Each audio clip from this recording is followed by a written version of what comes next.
Huwag naman. Thank you so much for singing that song with us. Pero alam mo, kanina kasi ang lakas nila kumanta. At, Pag wala tayo. Pero pag nandito kami, bakit ayaw kantahin? sample! Pwede ba namin pakinggan ulit? Chorus part, ready? Ay! Ready? 1, Let's go. 2, 3, sing!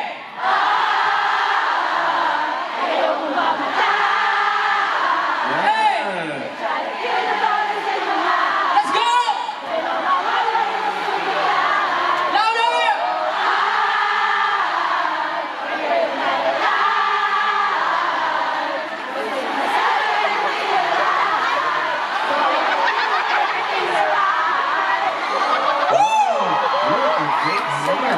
Finally! Finally, you memorized the lyrics. You know what, guys? Watermelon yung gitna eh. Ken was having tantrums earlier. He was complaining, why do these people keep on singing when they're on stage, they do not sing?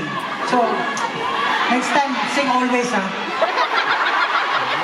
Iiyak na eh, umiiyak eh. Naiiyakin niyo si Ken.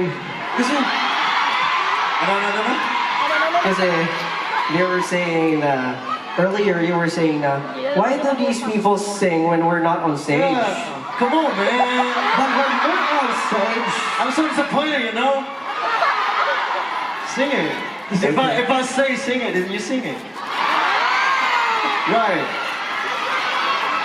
we told them that we were gonna cry. Iiyak ka na, pre. Iiyak ka na, sabi namin. Iiyak ako, lolood ako sa harap ninyo. I will kneel down. You will cry. If you cry, I will call your mom. If you cry, I will call your mom so she can take care of you. Your mom is there. Oh, I don't know if she's here. She's here? Good. Hello, Tita! Because yesterday she was like, you know, like, boom, she's gone after the concert. And then everyone was looking for her. I was like, well, where's my mom? Now I know kung saan ako nagmana. That's right. That's my mom right there. Yeah. And Janelle, speaking of mom, it's a bit serious right now. Ito na siya. My mom is an OFW, so I'm so Yeah. proud of her. She raised me bravely. She's the most like bravest person I've ever known. Like, thanks, mom. Perfect.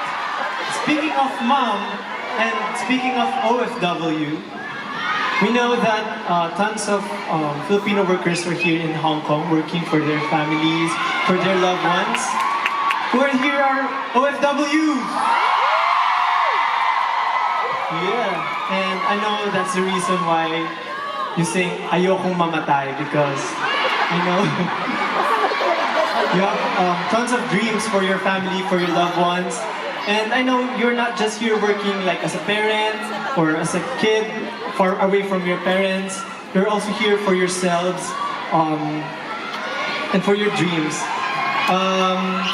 Ayun, sa lahat po ng OFW na nandito, nagtatrabaho para sa kanilang mga magulang, o mga magulang na nagtatrabaho para sa kanilang mga anak, malayo man po kayo sa inyong mga mahal sa buhay, sana po through our songs, nararamdaman niyo yung Pilipinas, nararamdaman niyo na malapit kayo sa inyong mga pamilya. Kaya po dito sa susunod na kanta namin, para po sa inyo itong lahat, this one's called Mapa.